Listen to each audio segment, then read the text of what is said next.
Hi ಎಲ್ರಿಗೂ ನಮಸ್ಕಾರ. Share market in Kannada ಚಾನಲ್ಗೆ ನಿಮಗೆ ಸ್ವಾಗತ. ಜುಲೈ 12ರ ಮಾರ್ಕೆಟ್ ಅಪ್ಡೇಟ್ನ ನೋಡೋದಾದ್ರೆ ಮಾರ್ಕೆಟಲ್ಲಿ ಇವತ್ತು ನಮಗೆ ಕರೆಕ್ಷನ್ ನೋಡೋದಕ್ಕೆ ಸಿಕ್ಕಿದೆ. ಸೆನ್ಸೆಕ್ಸ್ನಲ್ಲಿ 508 ಪಾಯಿಂಟ್ಗಳ ಡೌನ್ ಸೈಡ್ ಇವತ್ತು ನೋಡೋದಕ್ಕೆ ಸಿಕ್ತು. ಹಾಗೆ ನಿಫ್ಟಿ ಕೂಡ 157 ಪಾಯಿಂಟ್ ಡೌನ್ ಸೈಡಲ್ಲಿ ಕ್ಲೋಸಿಂಗ್ ಅನ್ನು ಕೊಟ್ಟಿದೆ. ನಿಫ್ಟಿ ಈಗ 16,058ರ ಲೆವೆಲಲ್ಲಿ ಟ್ರೇಡ್ ಆಗ್ತಿದೆ. 16,000 ಸಪೋರ್ಟ್ ಝೋನ್ನ ಮೇಲ್ಗಡೆ ನಿಫ್ಟಿ ಟ್ರೇಡ್ ಆಗ್ತಿರೋದು ಕಾಣಿಸ್ತಿದೆ. ಹಾಗೆ ಬ್ಯಾಂಕ್ ನಿಫ್ಟಿ ಕೂಡ 337 ಪಾಯಿಂಟ್ ಡೌನ್ ಸೈಡ್ನಲ್ಲಿ ಇವತ್ತು ಕ್ಲೋಸಿಂಗ್ ಅನ್ನು ಕೊಟ್ಟಿದೆ. ಈ ಒಂದು ಕರೆಕ್ಷನ್ಗೆ ಮೇಜರ್ ರೀಸನ್ ಭಾರತದ CPI ಇನ್ಫ್ಲೇಷನ್ ಡೇಟಾ ಇವತ್ತು ರಿಲೀಸ್ ಆಗಬೇಕಿತ್ತು. ಆಲ್ರೆಡಿ ಡೇಟಾ ಕೂಡ ನಮಗೆ ನೋಡೋದಕ್ಕೆ ಸಿಗ್ತಿದೆ. ಜೂನ್ ತಿಂಗಳಲ್ಲಿ 7%ನಷ್ಟು ಇನ್ಫ್ಲೇಷನ್ ರೆಕಾರ್ಡ್ ಆಗಿದೆ. ಹಣದುಬ್ಬರ ನಮಗೆ ಮೇ ತಿಂಗಳಲ್ಲೂ ಕೂಡ 7%ನಷ್ಟು ಇತ್ತು. ಜೂನ್ನಲ್ಲೂ ಕೂಡ ಸೇಮ್ ಕಂಟಿನ್ಯೂ ಆಗ್ತಿರೋದು ಕಾಣಿಸ್ತಿದೆ. ಹಾಗೆ ಎಕ್ಸ್ಪರ್ಟ್ಗಳು ಕೂಡ ಅಷ್ಟೇ 7%ನಷ್ಟು ಇನ್ಫ್ಲೇಷನ್ ನೋಡೋದಕ್ಕೆ ಸಿಗ್ಬೋದು ಅನ್ನುವಂಥ ಒಂದು ಪ್ರಿಡಿಕ್ಷನ್ ಅನ್ನು ಮಾಡಿದ್ರು. ಸೇಮ್ ಅದೇ ಪ್ರಿಡಿಕ್ಷನ್ ರೀತಿಯಲ್ಲಿ ನಮಗೆ ಇನ್ಫ್ಲೇಷನ್ ಡೇಟಾ ನೋಡೋದಕ್ಕೆ ಸಿಗ್ತಿದೆ. ಜೂನ್ ತಿಂಗಳಲ್ಲಿ ಕ್ರೂಡ್ ಆಯಿಲ್ನ ಪ್ರೈಸಸ್ ಕೂಡ ಜಾಸ್ತಿ ಇತ್ತು. ಗೋಲ್ಡ್ ಪ್ರೈಸ್ ಕೂಡ ಜಾಸ್ತಿ ಆಗಿದ್ರಿಂದ ಈ ಒಂದು ಇನ್ಫ್ಲೇಷನ್ನ ಎಕ್ಸ್ಪೆಕ್ಟೇಷನ್ ಇತ್ತು. ಹಾಗೆ ಜುಲೈಯಿಂದ ಸೆಪ್ಟೆಂಬರ್ನವರೆಗೂ ಇನ್ಫ್ಲೇಷನ್ ಇನ್ನಷ್ಟು ಜಾಸ್ತಿ ಆಗ್ಬೋದು. 7.4%ನಷ್ಟು ಇನ್ಫ್ಲೇಷನ್ ನೋಡೋದಕ್ಕೆ ಸಿಗ್ಬೋದು ಅಂತ RBI ತನ್ನ ಲೇಟೆಸ್ಟ್ ಫೋರ್ಕಾಸ್ಟ್ ಪೇಜ್ ಅಲ್ಲಿ ಹೇಳಿದೆ. ಹಾಗೆ ಆಗಸ್ಟ್ 2ರಿಂದ 4 RBIನ ಮಾನಿಟರಿ ಪಾಲಿಸಿ ಮೀಟಿಂಗ್ ನಡೆಯುತ್ತೆ. ಇನ್ಫ್ಲೇಷನ್ ಕಂಟಿನ್ಯೂಸ್ ಆಗಿ ಜಾಸ್ತಿ ಆಗ್ತಿರೋದ್ರಿಂದ ಇನ್ನಷ್ಟು ರೇಟ್ ಹೈಕ್ಸ್ ನಮಗೆ ನೋಡೋದಕ್ಕೆ ಸಿಗ್ಬೋದು. ಆಲ್ರೆಡಿ RBI 90 ಬೇಸಿಸ್ ಪಾಯಿಂಟ್ ಅಂದ್ರೆ 0.9% ಇಂಟ್ರೆಸ್ಟ್ ರೇಟ್ ಅನ್ನ ಜಾಸ್ತಿ ಮಾಡಿದ್ದಾರೆ. ಆಲ್ರೆಡಿ ನಮಗೆ ರೆಪೋ ರೇಟ್ 4.9%ನಷ್ಟು ನೋಡೋದಕ್ಕೆ ಸಿಗ್ತದೆ. ಕೋವಿಡ್ಗೂ ಮುಂಚೆ ರೆಪೋ ರೇಟ್ 5.15%ನಷ್ಟು ಇತ್ತು. ಇಲ್ಲಿ 50 ಬೇಸಿಸ್ ಪಾಯಿಂಟ್ಗಳಷ್ಟು ಇಂಟ್ರೆಸ್ಟ್ ರೇಟ್ ಜಾಸ್ತಿ ಆಗ್ಬೋದು ಅನ್ನುವಂಥ ಒಂದು ಪ್ರಿಡಿಕ್ಷನ್ಸ್ಗಳು ಇದೆ. 50 ಬೇಸಿಸ್ ಪಾಯಿಂಟ್ನಷ್ಟು ಇಂಟ್ರೆಸ್ಟ್ ರೇಟ್ ಏನಾದರೂ ಜಾಸ್ತಿ ಆದರೆ 5.4%ನ ರೆಪೋ ರೇಟ್ ನಮಗೆ ನೋಡೋದಕ್ಕೆ ಸಿಗ್ಬೋದು. ಮುಂದೆ ಬರುವಂತಹ ಮಾನಿಟರಿ ಪಾಲಿಸಿ ಮೀಟಿಂಗ್ಗಳಲ್ಲಿ ಇಂಟ್ರೆಸ್ಟ್ ರೇಟ್ ಕಂಟಿನ್ಯೂ ಆಗಿ ಜಾಸ್ತಿ ಆಗುವಂಥ ಸಾಧ್ಯತೆಗಳು ಹೆಚ್ಚಾಗಿದ್ದಾವೆ. ನಿಫ್ಟಿ 50ಯ ಟಾಪ್ ಗೇನರ್ಸ್ ಮತ್ತು ಲೂಸರ್ಸ್ ಅನ್ನ ಗಮನಿಸಿದಾಗ ಕೆಲವೇ ಸ್ಟಾಕ್ಗಳು ಇವತ್ತು ಒಳ್ಳೆ ಒಂದು ಪರ್ಫಾರ್ಮೆನ್ಸ್ ಅನ್ನು ಕೊಟ್ಟಿದ್ದು. ಅದರಲ್ಲಿ ಮೇಜರ್ ಆಗಿ NTPC ನೋಡೋದಕ್ಕೆ ಸಿಗ್ತದೆ. 1.5% ಅಪ್ಸೈಡ್ ಅಲ್ಲಿ NTPC ಕ್ಲೋಸಿಂಗ್ ಅನ್ನು ಕೊಟ್ಟಿದೆ. Shri cement, Bharti Airtel, Adani port, coal India ಒಂದು ಫ್ಲಾಟ್ ಪಾಸಿಟಿವ್ ಕ್ಲೋಸಿಂಗ್ ಅನ್ನು ಕೊಟ್ಟಿದ್ದಾವೆ. ಟಾಪ್ ಲೂಸರ್ ಸೆಗ್ಮೆಂಟ್ ಅಲ್ಲಿ ಐಶಾರ್ ಮೋಟಾರ್ ನೋಡೋದಕ್ಕೆ ಸಿಗ್ತದೆ. ಐಶಾರ್ ಮೋಟಾರ್ ನಿನ್ನೆ ಟಾಪ್ ಗೇನರ್ ಆಗಿತ್ತು. ಇವತ್ತು ಐಶಾರ್ ಮೋಟಾರ್ ನಲ್ಲಿ ಪ್ರಾಫಿಟ್ ಬುಕಿಂಗ್ ನೋಡೋದಕ್ಕೆ ಸಿಕ್ಕಿದೆ. ಇಂಡಾಲ್ಕೋ, ಇನ್ಫೋಸಿಸ್, BPCL ಕೂಡ ಆಲ್ಮೋಸ್ಟ್ 2.5% ಡೌನ್ ಸೈಡ್ ಅಲ್ಲಿ ಕ್ಲೋಸಿಂಗ್ ಅನ್ನು ಕೊಟ್ಟಿದೆ. ನೆಸ್ಲೆಯಲ್ಲೂ ಕೂಡ 2%ನಷ್ಟು ಡೌನ್ ಸೈಡ್ ಇವತ್ತು ನೋಡೋದಕ್ಕೆ ಸಿಕ್ತು. ಮೆಜಾರಿಟಿ ಆಫ್ ದ ಸ್ಟಾಕ್ಗಳು ಇವತ್ತು ನೆಗೆಟಿವ್ ಸೈಡ್ ಅಲ್ಲಿ ಕ್ಲೋಸಿಂಗ್ ಅನ್ನು ಕೊಟ್ಟಿದ್ದಾವೆ. FII DII ಡೇಟಾ ಗಮನಿಸಿದಾಗ FIIs ಮತ್ತೆ ಸೆಲ್ಲಿಂಗ್ ಅನ್ನು ಜಾಸ್ತಿ ಮಾಡಿದ್ದಾರೆ. 1,565 ಕೋಟಿ ಅಮೌಂಟ್ ನಷ್ಟು ಶೇರ್ಗಳ ಸೆಲ್ಲಿಂಗ್ ಇವತ್ತು ನಮಗೆ ನೋಡೋದಕ್ಕೆ ಸಿಗ್ತದೆ. DIIs ಬೈಯಿಂಗ್ ಅನ್ನ ಮಾಡಿದ್ದಾರೆ, ಬಟ್ ಬೈಯಿಂಗ್ ಅಮೌಂಟ್ ಕಮ್ಮಿ ಆಗಿದೆ. 140 ಕೋಟಿ ಅಮೌಂಟ್ ನಷ್ಟು ಶೇರ್ಗಳನ್ನ DIIs ಬೈ ಮಾಡ್ಕೊಂಡಿದ್ದಾರೆ. ಮೋತಿಲಾಲ್ ಒಸ್ವಾಲ್ ತಮ್ಮ ಒಂದು ಅನಾಲಿಸಿಸ್ ಅಲ್ಲಿ Q1 ನಲ್ಲಿ ಈ 12 ನಿಫ್ಟಿ 50 ಕಂಪನಿಗಳು ಪ್ರಾಫಿಟ್ ಡಿಗ್ರೋತ್ ಅನ್ನ ಅತಿ ಹೆಚ್ಚಾಗಿ ತೋರಿಸಬಹುದು ಅನ್ನುವಂಥ ಒಂದು ಪ್ರಿಡಿಕ್ಷನ್ ಅನ್ನ ಮಾಡಿದ್ದಾರೆ. ಯಾವುದು 12 ಕಂಪನೀಸ್ ಅಂತ ನಾವು ಗಮನಿಸಿದಾಗ ಬಜಾಜ್ ಆಟೋ ನಮಗೆ ನೋಡೋದಕ್ಕೆ ಸಿಗುತ್ತೆ. ಹಾಗೆ ಸಿಮೆಂಟ್ ಸೆಕ್ಟರ್ ನಿಂದ ಶ್ರೀ ಸಿಮೆಂಟ್ ಮತ್ತೆ ಅಲ್ಟ್ರಾಟೆಕ್ ಸಿಮೆಂಟ್ ಕೂಡ ಈ ಒಂದು ಲಿಸ್ಟ್ ನಲ್ಲಿ ಇದೆ. ಅಪೋಲೋ ಹಾಸ್ಪಿಟಲ್ ಈಗಷ್ಟೇ ನಿಫ್ಟಿ 50ಗೆ ಎಂಟರ್ ಆಗಿರುವಂತಹ ಸ್ಟಾಕ್. ಈ ಒಂದು ಕಂಪನಿ ಕೂಡ ಈ ಒಂದು ಕ್ವಾರ್ಟರ್ ನಲ್ಲಿ ಒಳ್ಳೆ ಒಂದು ಪ್ರಾಫಿಟ್ಸ್ ಅನ್ನ ಜನರೇಟ್ ಮಾಡೋದಿಲ್ಲ ಅಂತ ಮೋತಿಲಾಲ್ ಒಸ್ವಾಲ್ ಒಂದು ಅನಾಲಿಸಿಸ್ ಅನ್ನ ಮಾಡಿದ್ದಾರೆ. ಹಾಗೆ ಬ್ರಿಟಾನಿಯಾ ಮತ್ತೆ ಸಿಪ್ಲಾ ಕೂಡ ನಮಗೆ ಲಿಸ್ಟ್ ಅಲ್ಲಿ ನೋಡೋದಕ್ಕೆ ಸಿಗ್ತದೆ. IT ಸೆಕ್ಟರ್ ಇಂದ ಟೆಕ್ ಮಹೀಂದ್ರ ಮತ್ತೆ ವಿಪ್ರೋ ಈ ಒಂದು ಕ್ವಾರ್ಟರ್ ನಲ್ಲಿ ಅಷ್ಟು ಒಳ್ಳೆ ಪರ್ಫಾರ್ಮೆನ್ಸ್ ಅನ್ನ ಕೊಡೋದಿಲ್ಲ ಅಂತ ಮೋತಿಲಾಲ್ ಒಸ್ವಾಲ್ ಪ್ರಿಡಿಕ್ಟ್ ಮಾಡ್ತಿದ್ದಾರೆ. ಹಾಗೆ ಮೆಟಲ್ ಸೆಕ್ಟರ್ ನ ಸ್ಟಾಕ್ ಗಳಾಗಿರುವಂತಹ JSW ಸ್ಟೀಲ್ ಮತ್ತೆ ಟಾಟಾ ಸ್ಟೀಲ್ ನಲ್ಲೂ ಕೂಡ ಅಷ್ಟು ಒಳ್ಳೆ ಪ್ರಾಫಿಟ್ಸ್ ನಮಗೆ ಡಿಕ್ಲೇರ್ ಆಗೋದಿಲ್ಲ ಅನ್ನೋದು ಮೋತಿಲಾಲ್ ಒಸ್ವಾಲ್ ನ ಒಂದು ಅನಾಲಿಸಿಸ್ ಆಗಿದೆ. ಸ್ಟೀಲ್ ಕಂಪನಿಗಳು ಹಾಗೇನೆ ಮೆಟಲ್ ಸೆಕ್ಟರ್ ನ ಯಾವುದೇ ಕಂಪನೀಸ್ ಆಗಿರ್ಬೋದು Q1 ನಲ್ಲಿ ಅಷ್ಟು ಒಳ್ಳೆ ಪ್ರಾಫಿಟ್ಸ್ ಅನ್ನ ಡಿಕ್ಲೇರ್ ಮಾಡುವಂತ ಸಾಧ್ಯತೆಗಳು ತುಂಬಾನೇ ಕಮ್ಮಿ ಇರುತ್ತೆ. ಏನಕ್ಕೆ ಮಾರ್ಜಿನ್ ನ ಮೇಲೆ ಪ್ರೆಷರ್ ಇದೆ. ಮೆಟಲ್ ಪ್ರೈಸಸ್ ಕೂಡ ಕಮ್ಮಿ ಆಗಿರೋದ್ರಿಂದ ಮೆಟಲ್ ಸೆಕ್ಟರ್ ನ ಸ್ಟಾಕ್ ಗಳು ಅಷ್ಟು ಒಳ್ಳೆ ರಿಸಲ್ಟ್ ಅನ್ನ ಡಿಕ್ಲೇರ್ ಮಾಡೋದಿಲ್ಲ.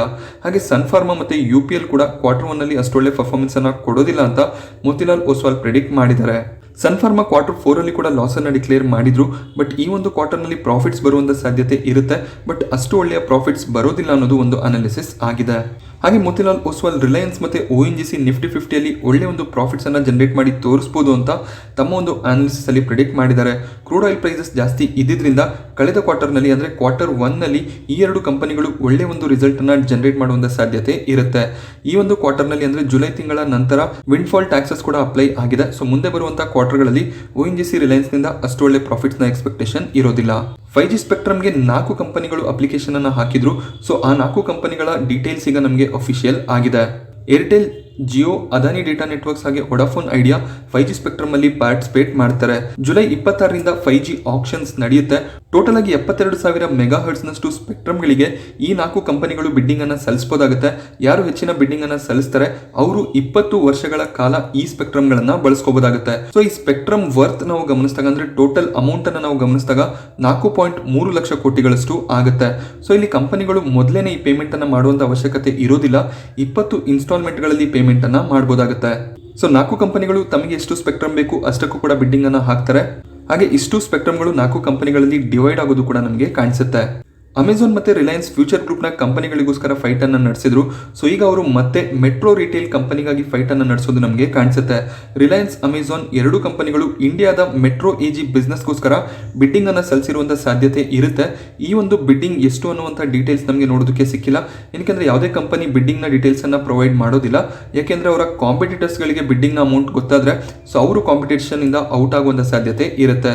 ಸೊ ಟೋಟಲ್ ವ್ಯಾಲ್ಯೂಯೇಷನ್ ನಾವು ಗಮನಿಸಿದಾಗ ಅಂದ್ರೆ ಒಂದು ಅನಾಲಿಸಿಸ್ ನ ಪ್ರಕಾರ ಮೆಟ್ರೋ ಎಜಿಯ ಇಂಡಿಯನ್ ಆಪರೇಷನ್ ನ ವ್ಯಾಲ್ಯೂಯೇಷನ್ ಅನ್ನ ಗಮನಿಸಿದಾಗ $1 ಬಿಲಿಯನ್ ಇಂದ $1.2 ಬಿಲಿಯನ್ ಗಳಷ್ಟು ನೋಡೋದಕ್ಕೆ ಸಿಗುತ್ತೆ. ಅಂದ್ರೆ 8,000 ಕೋಟಿಯಿಂದ 10,000 ಕೋಟಿಯ ವ್ಯಾಲ್ಯೂಯೇಷನ್ ಆಗಿರುತ್ತೆ. ಸೊ ಮೆಟ್ರೋ ಎಜಿ ಕೂಡ ಇಂಡಿಯನ್ ಮಾರ್ಕೆಟ್ ಅಲ್ಲಿ ಒಳ್ಳೆ ಒಂದು ರಿಟೇಲ್ ಬಿಸ್ನೆಸ್ ಅನ್ನ ಹೊಂದಿರುವಂತಹ ಕಂಪನಿ ಆಗಿರುತ್ತೆ. ಸೊ ರಿಟೇಲ್ ಸ್ಪೇಸ್ ಅಲ್ಲಿ ಈ ರೀತಿಯ ಕಂಪನಿಗಳು ಅವೈಲೇಬಲ್ ಆದಾಗ ಖಂಡಿತವಾಗ್ಲೂ ರಿಲಯನ್ಸ್ ಮತ್ತೆ ಅಮೆಜಾನ್ ಅಂತಹ ಕ್ಯಾಶ್ ರಿಚ್ ಕಂಪನಿಗಳು ಆ ಒಂದು ಆಪರ್ಚುನಿಟಿಯನ್ನ ಬಿಟ್ಕೊಡುವಂತ ಸಾಧ್ಯತೆಗಳು ತುಂಬಾನೇ ಕಮ್ಮಿ. ಹಾಗೆ ತೈ ಕಾಂಗ್ಲೊಮರೇಟ್ ನ ಕಂಪನಿ ಕೂಡ ಈ ಒಂದು ಬಿಡ್ಡಿಂಗ್ ಅಲ್ಲಿ ಪಾರ್ಟಿಸಿಪೇಟ್ ಮಾಡಿದೆ ಅನ್ನುವಂತ ಇನ್ಫಾರ್ಮೇಶನ್ ಇದೆ. ನೋಡ್ಬೇಕಾಗುತ್ತೆ ಯಾರು ಈ ಒಂದು ಬಿಡ್ಡಿಂಗ್ ಅನ್ನ ವಿನ್ ಆಗ್ತಾರೆ ಅಂತ. ಮೆಟ್ರೋ ಎಜಿ ಇಂಡಿಯಾ ಮಾರ್ಕೆಟ್ ಅಲ್ಲಿ ಲಾಂಚ್ ಆಗಿದ್ದು 2003ರಲ್ಲಿ. ಈಗ ಅವರ ಬಳಿಯಲ್ಲಿ 31 ಹೋಲ್ಸೇಲ್ ಡಿಸ್ಟ್ರಿಬ್ಯೂಷನ್ ಸೆಂಟರ್ಗಳು ಭಾರತದಾದ್ಯಂತ ಪ್ರೆಸೆಂಟ್ ಇದಾವೆ. ಸೊ ಈ 31 ಹೋಲ್ಸೇಲ್ ಡಿಸ್ಟ್ರಿಬ್ಯೂಷನ್ ಸೆಂಟರ್ಗಳ ಟೋಟಲ್ ವ್ಯಾಲ್ಯೂಷನ್ ನಮಗೆ 8,000ದಿಂದ 10,000 ಕೋಟಿಗಳಷ್ಟು ನೋಡೋದಕ್ಕೆ ಸಿಗುತ್ತೆ. ಹಾಗೆ ಮೆಟ್ರೋ ರಿಟೇಲ್ ನ ಮೇಜರ್ ಕಸ್ಟಮರ್ಸ್ ನಮಗೆ ನೋಡೋದಕ್ಕೆ ಸಿಗೋದು ಹೋಟೆಲ್ಗಳು, ರೆಸ್ಟೋರೆಂಟ್ಗಳು, ಹಾಗೆ ಸಣ್ಣ ಸಣ್ಣ ಕಾರ್ಪೊರೇಟ್ಸ್ಗಳು, ಸ್ಮಾಲ್ ರಿಟೇಲರ್ಸ್ಗಳು ಕೂಡ ಮೆಟ್ರೋ ರಿಟೇಲ್ ನ ಕಸ್ಟಮರ್ಸ್ ಆಗಿರ್ತಾರೆ. ಸೊ ಯಾರು ಬಿಡ್ಡಿಂಗ್ ಅನ್ನ ಗೆಲ್ತಾರೆ ಅವರಿಗೆ ಮೆಟ್ರೋ ಎಜಿಯ ಆಪರೇಷನ್ಸ್ ಅವೈಲೇಬಲ್ ಆಗುತ್ತೆ.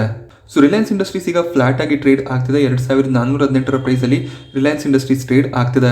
ಒಳ್ಳೆ ಒಂದು ಕ್ವಾರ್ಟರ್ 1 ನ ಎಕ್ಸ್ಪೆಕ್ಟೇಷನ್ ಇರುತ್ತೆ. ಹಾಗೆ 5G ಆಪ್ಷನ್ಸ್ ಅಲ್ಲಿ ಒಳ್ಳೆ ಒಂದು ಸ್ಪೆಕ್ಟ್ರಮ್ ಗಳನ್ನ ಇವರು ಅಕ್ಯುಮುಲೇಟ್ ಮಾಡ್ಕೊಂಡ್ರೆ ಸೊ ಒಂದು ಪಾಸಿಟಿವ್ ಬೌನ್ಸ್ ಬ್ಯಾಕ್ ಅನ್ನ ರಿಲಯನ್ಸ್ ಅಲ್ಲಿ ಎಕ್ಸ್ಪೆಕ್ಟ್ ಮಾಡಬಹುದಾಗುತ್ತೆ. HCL ಟೆಕ್ ಇವತ್ತು 2% ಡೌನ್ ಸೈಡ್ ಅಲ್ಲಿ ಕ್ಲೋಸಿಂಗ್ ಅನ್ನ ಕೊಟ್ಟಿದೆ. 926 ಪ್ರೈಸ್ ಅಲ್ಲಿ ಈಗ HCL ಟ್ರೇಡ್ ಆಗ್ತಿದೆ. HCL ಟೆಕ್ ತಮ್ಮ ಕ್ವಾರ್ಟರ್ 1 ರಿಸಲ್ಟ್ ಅನ್ನು ಅನೌನ್ಸ್ ಮಾಡಿದ್ದಾರೆ. ನೆಟ್ ಪ್ರಾಫಿಟ್ ನಲ್ಲಿ ನಮಗೆ 2% ನಷ್ಟು ಇಯರ್ ಆನ್ ಇಯರ್ ಗ್ರೋತ್ ನೋಡೋದಕ್ಕೆ ಸಿಗ್ತದೆ. 3,281 ಕೋಟಿ ಪ್ರಾಫಿಟ್ ಅನ್ನ HCL ಟೆಕ್ ಡಿಕ್ಲೇರ್ ಮಾಡಿದ್ದಾರೆ. ಇವರ ರೆವೆನ್ಯೂ ನಲ್ಲಿ ಇಯರ್ ಆನ್ ಇಯರ್ 17% ನಷ್ಟು ಗ್ರೋತ್ ನೋಡೋದಕ್ಕೆ ಸಿಗ್ತದೆ.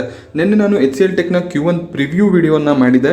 ಆ ಒಂದು ವಿಡಿಯೋದಲ್ಲಿ ನಿಮಗೆ ಹೇಳಿದೆ 3,200ರಿಂದ 3,400 ಕೋಟಿವರೆಗೂ ಪ್ರಾಫಿಟ್ಸ್ ನಮಗೆ ನೋಡೋದಕ್ಕೆ ಸಿಗ್ಬೋದು ಅಂತ. ಸೊ ಸೇಮ್ ಅದೇ ಒಂದು ಎಸ್ಟಿಮೇಷನ್ ನ ಪ್ರಕಾರನೇ ನಮಗೆ ಪ್ರಾಫಿಟ್ ನೋಡೋದಕ್ಕೆ ಸಿಗ್ತದೆ. ಬಟ್ ಇಯರ್ ಆನ್ ಇಯರ್ ನಮಗೆ 5ರಿಂದ 6% ಪ್ರಾಫಿಟ್ ಗ್ರೋತ್ ನ ಎಕ್ಸ್ಪೆಕ್ಟೇಷನ್ಸ್ ಇತ್ತು.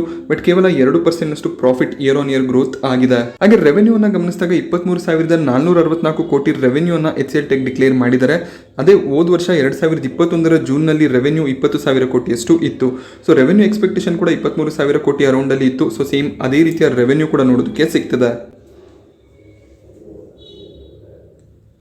ಕ್ವಾರ್ಟರ್ ಆನ್ ಕ್ವಾರ್ಟರ್ ರೆವೆನ್ಯೂನ ಕಂಪೇರ್ ಮಾಡಿದಾಗ ರೆವೆನ್ಯೂನಲ್ಲಿ 3.83% ನಷ್ಟು ಗ್ರೋತ್ ಕಾಣಿಸ್ತಿದೆ. So almost 4% quarter on quarter revenue grow ಆಗಿದೆ. So quarter on quarter profit ಅನ್ನ ಕಂಪೇರ್ ಮಾಡಿದಾಗ ಪ್ರಾಫಿಟ್ ನಲ್ಲಿ 9% ನಷ್ಟು ಫಾಲ್ ಕಾಣಿಸ್ತಿದೆ.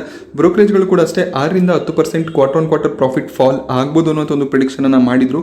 ಸೇಮ್ ಅದೇ ರೀತಿಯಲ್ಲಿ ನಮಗೆ ಪ್ರಾಫಿಟ್ ನಲ್ಲಿ 9% ನಷ್ಟು ಫಾಲ್ ಕಾಣಿಸ್ತಿದೆ. 2022ರ ಮಾರ್ಚ್ ಕ್ವಾರ್ಟರ್ನಲ್ಲಿ 3,600 ಕೋಟಿಯಷ್ಟು ಪ್ರಾಫಿಟ್ ಅನ್ನ HCL ಟೆಕ್ ಡಿಕ್ಲೇರ್ ಮಾಡಿದ್ರು. ಸೊ ಪ್ರಾಫಿಟ್ ಆಲ್ಮೋಸ್ಟ್ ಇಲ್ಲಿ ನಮಗೆ 300 ಕೋಟಿಯಷ್ಟು ಕಮ್ಮಿ ಆಗಿದೆ. ಈ ಕ್ವಾರ್ಟರ್ಲಿ 3,281 ಕೋಟಿಯ ಪ್ರಾಫಿಟ್ ಅನ್ನ HCL ಟೆಕ್ ಡಿಕ್ಲೇರ್ ಮಾಡಿದ್ದಾರೆ. NSE ವೆಬ್ಸೈಟ್ ನಲ್ಲಿ ನಮಗೆ ರಿಸಲ್ಟ್ ಓಪನ್ ಆಗ್ತಿಲ್ಲ, ಏನೋ ಒಂದು ಎರರ್ ಬರ್ತಿದೆ. ಆ ಒಂದು ಕಾರಣದಿಂದ ನಾನು ಅಲ್ಲಿ ನಿಮಗೆ ರಿಸಲ್ಟ್ ಅನ್ನು ತೋರಿಸೋದಕ್ಕೆ ಸಾಧ್ಯ ಆಗ್ತಾ ಇಲ್ಲ.